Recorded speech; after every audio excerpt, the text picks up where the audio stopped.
Gemini, hi. Welcome to Mr. Queen PH. At ito ang inyong weekly reading for August 19 to 25, 2024. If you are interested in private readings, meron tayong link sa description at sa pinned comment. Pakicheck nyo na lang information kung paano mag-book for a private reading. So let's see, Gemini, what's coming to you? What's up for this week, August 19 to 25? Okay, TikTok. Lumabas din to sa sa Pisces. So maaring there is a Piscean energy rin na related sa oras mo para sa kanya. Maaring ngayong week na to wala kang sasayanging oras. Importante sa iyo yung bawat segundo, no? You want to be more productive ngayong week na to. Baka marami kang aasikasuhin. Oh. Here and now. Yes, ang focus mo rin is yung present moment. So, hindi ka na nagpapa-apekto sa nangyayari sa past, lesson learned mo na yon, at hindi ka rin nagpapastress sa future. Kasi the future is not promised, di ba? So, for some of you, kung ano yung meron kayo sa present moment, yun yung i-cherish ninyo, yun yung pahahalagahan ninyo. Time to go. Oh, yung iba sa inyo pwedeng merong iiwanang situation that you feel na hindi mo na yon dine-deserve dahil you know that there is something na much better pa para sa'yo. So, this can be a relationship, no? Para sa iba, yung iba naman, situation, trabaho, pwede ring lilipat kayo ng bahay, ng lugar na tinitirahan ninyo. Minsan kasi parang feeling natin stuck tayo sa isang trabaho, career, sa business.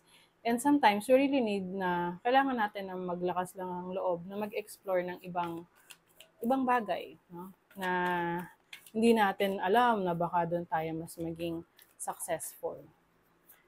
So your overall energy, the Eight of Swords. So ayan, nag-overthink, Gemini. Bakit? Parang meron kang yung mga pangarap mo or yung mga goals mo, kapag merong hindi natutupad or parang nagkakaproblema, nasa stress ka kaagad. So, yun yung kailangan mong i-workout sa sarili mo. Mm-mm. Yun yung kailangan i-workout mo. So, kung may maririnig kayo sa background na medyo maingay na bata, so, pagpasensyahan nyo na. Okay. Your challenge is the Six of Swords. O ayun, ang isa sa challenge nyo is to move on, to move forward. Kasi yung iba, pwedeng feeling stuck. Oo, na ano ba to, bakit nandito pa rin ako sa sitwasyon na to. But, it's time to go. Mm-mm. Kung humihingi ka ng sign, kung ito na ba yung time para umalis, mag-explore, this is it. Okay? Time is running out. Isipin mo yung present moment mo ngayon. Ano pa yung pwede mong gawin to fulfill your dreams? Okay?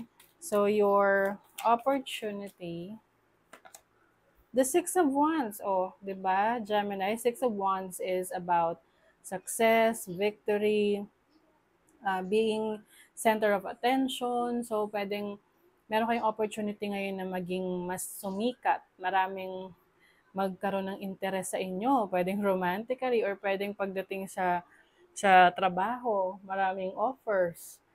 So, ito yung resulta ng mga pinaghirapan mo. Oo. Kumbaga, you're a winner. Yan, panalo ka. Let's see. Lalo na kung ikaw ay nasa social media, public eye. Ayan.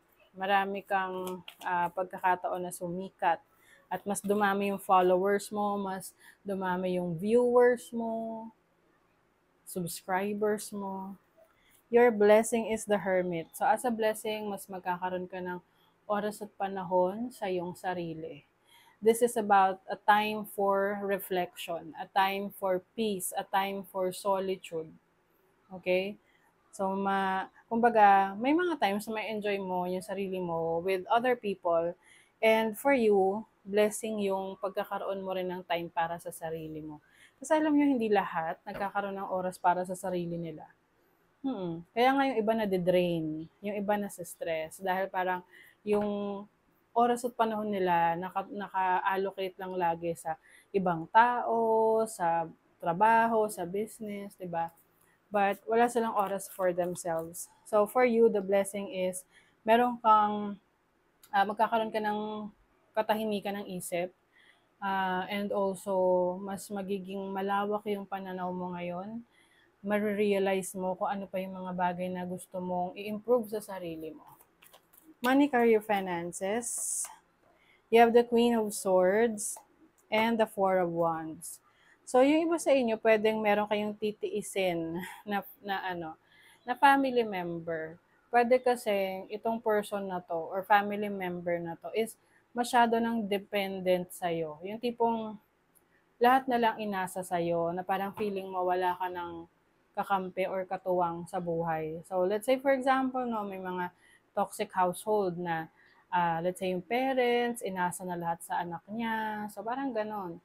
No? So, some of you may be cutting off connections sa mga taong alam mong tinitake advantage ka na lang or hindi ka na pinapahalagahan. You will realize na sarili mo naman yung kailangan mong isipin. Kaya nga, it's time to go. Okay? Let's see your love life. You have the Two of Coins and the Devil. Naku, pagdating sa love life, maging maingat, no? Lalo na kung ikaw ay single at meron mga taong umaali-aligid sa'yo. Okay? Be careful of their intentions towards you. Kasi pwedeng you are dealing with someone na parang for pleasure lang, yung gusto pagdating sa relationship. Maaring may pagka-codependent din tong taong to. Pwedeng may obsession, toxic yung energy. So, for some of you, Gemini, may option naman kayo eh. No? So, piliin nyo kung saan kayo mas may katahimikan ng isip. Okay? Whether you are in a relationship or not. Importante na ikaw ang, parang, kaya nga tahanan, no? Parang ikaw yung, that person is someone na parang nagpapatahan sa'yo. Tuwing ikaw ay parang problema, nasa stress, diba? Oo. You have anchor. So, ang anchor is about the direction na gusto mong tahakin sa buhay. Okay? So, for some of you, maaring meron kayong mga gustong i-pursue, no? Na iniisip nyo kung handa na ba kayo na subukan yun, gawin, ipagpatuloy. So, kung saan mo sa tingin, kung sa tingin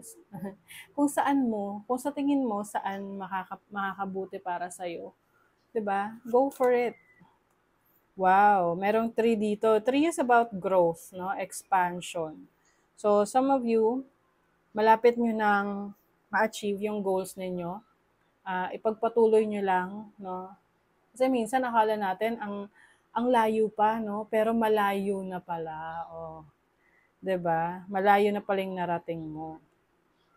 And some of you will also spend more time with your loved ones.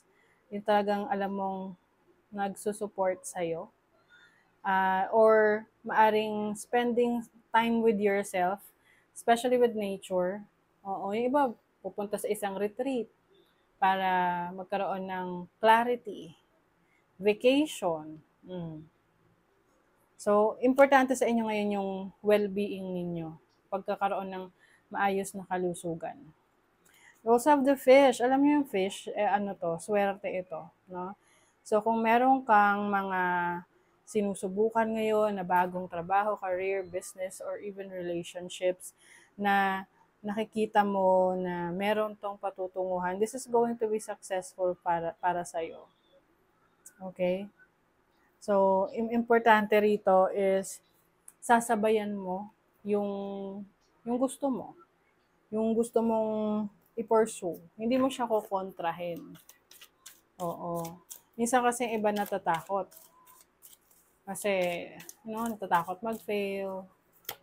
Pero yan yung magbibigay kasi sa'yo ng opportunity na malay mo, di ba? Maging successful. deep friendship with someone of the same sex. O, so maaring meron kayong super friend, no? Kaibigan na very supportive sa inyo. You also have Tiger, doing something risky, taking a chance. So ito yung sinasabi ko sa inyo na maaring magte-take kayo ng risk. Deep personal strength and peace that assure success. O, di ba?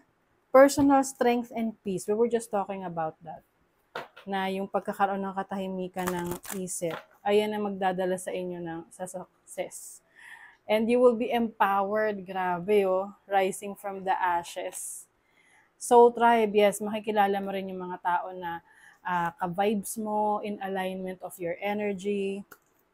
Stepping into your power, wow, Gemini, ang lakas. Yes, you are stepping into your own power, mas nagiging confident ka na ngayon. So, that is your reading, Gemini. Thank you so much. Bye!